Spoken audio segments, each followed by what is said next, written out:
Good morning दोस्तों। जय हिंद दोस्तों। इंजीनियर इम्तियाज़ क्लासेस में हम आपका स्वागत करते हैं।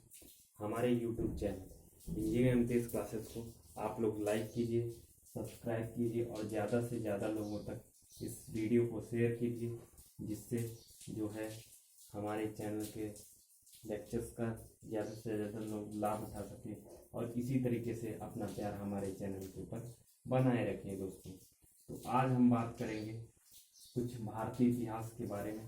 भारत उत्तर से लेकर के दक्षिण तक फैला भारतीय उपमहाद्वीप को क्या कहा जाता है? भारतवर्ष कहा जाता है, अर्थात भारत का देश कहा जाता है।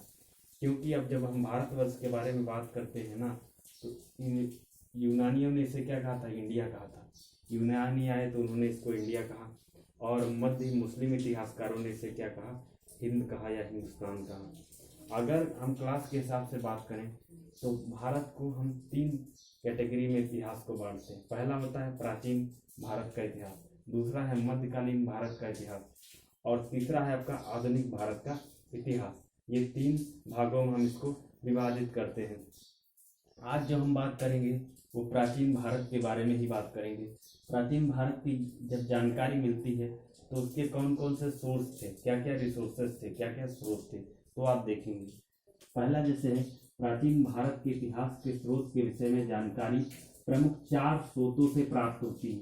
टोटल कितने हैं? 4 स्रोत हैं जिनके द्वारा भारतीय इतिहास के बारे में जानकारी मिलती है। पहला है धर्म ग्रंथों के आधार पर। ठीक है, पहला किस पे? धर्म ग्रंथों के आधार पर प्राचीन भारत के बारे में हमको जानकारी मिलती है। और दूसरा हमारा क्या है? ऐतिहासिक ग्रंथों के आधार पर प्राचीन भारत के इतिहास के बारे में जानकारी मिलती है। तीसरा है विदेशियों के विवरण के अनुसार कि विदेशियों ने भारत के बारे में क्या क्या सोचा और वो आए यहाँ पर किन किन चीज़ों का उन्होंने अध्ययन किया। ठीक है, तो उसका ये तीसरा पॉइंट हो गया। चौथा है पुरातत्व संबंधी साक्ष्य, जिसको बोलते हैं एपिग्राफी। ठीक है, शिलालेख के माध्यम से या कुछ चीज़ों, कुछ बुकों के माध्यम से इसको पुरातत्व संबंधी साक्ष्य समझने के आधार पर हमने प्राचीन भारत के इतिहास को समझ। जैसे मेसोपोटामिया की सभ्यता, सिंधु घाटी की सभ्यता, तो उसके अंदर जो हमारे क्या बोलते हैं, तरह तरह के जो है औजार हथियार मिले, उसके आधार पर ये आइडिया लगाया गया पुरातत्व संबंधी साक्ष्य, पुरानी चीज़ों को देख करके ये आइडिया लगाया गया कि जो है प्राचीन भारत का इतिहास जो था वो कैसा था एक्चुअली। ठीक है, जब हम बात अब करते हैं कि धर्म ग्रंथों और ऐतिहासिक ग्रंथों के मिलने वाली कुछ महत्वपूर्ण जानकारी, धर्म ग्रंथों और ऐतिहासिक ग्रंथों के आधार पर कुछ महत्वपूर्ण जानकारियां मिली। वो महत्वपूर्ण जानकारियां कौन कौन सी थी?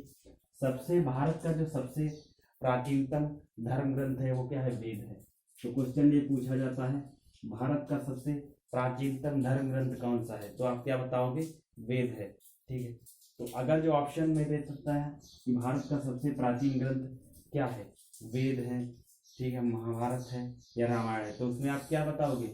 वेद है। वेद के आधार पर ही प्राचीन भारत के बारे में हम जानकारी प्राप्त कर सकते हैं। दूसरा है जिनके संकलनकर्ता का नाम पूछा जाता है। जिनके संकलनकर्ता कौन थे? संकलनकर्ता जिनके थे महर्षि कृष्ण द्वैपायन वेद व्यास को माना जाता है। जिनके संकलनकर्ता कौन थे? महर्षि कृष्ण द्वैपायन वेद व्यास को माना जाता है। कौन से हैं? महर्षि कृष्ण द्वैपायन वेद व्यास को इसका संकलनकर्ता माना जाता है। किसको? वेदों का। तो ये क्वेश्चन हो गया, किसको संकलनकर्ता माना जाता है। और वेद हमको बताते हैं क्या है? ये वासुदेव कुटुंबकम का उपदेश देते हैं। वेद जो किसका उपदेश देते हैं? वासुदेव कुटुंबकम का। इसका मतलब क्या है वासुदेव कुटुंबकम? वासुदेव कुटुंबकम का सीधी सी भाषा में अर्थ समझे तो इसका अर्थ है कि संपूर्ण पृथ्वी ही क्या है? मेरा परिवार है। ये इसका मतलब हुआ, तो आप ऐसे समझ सकते हो। ठीक है, तो अगर जो वेदों को हम क्या मानते हैं? नित्य जो मानते हैं, क्या मानते हैं? अपरुष मानते हैं, अपरुष मानते हैं ना। और वेद टोटल कितने होते हैं, ये क्वेश्चन पूछा जाता है। तो वेद कितने होते हैं? 4 वेद होते हैं। सबसे पहला जो वेद है हमारा कौन सा है? ऋग्वेद। सबसे पहला कौन सा है? ऋग्वेद। दूसरा हमारा कौन सा है? यजुर्वेद। तीसरा हमारा कौन सा है? सामवेद। और चौथा क्या है? अथर्ववेद।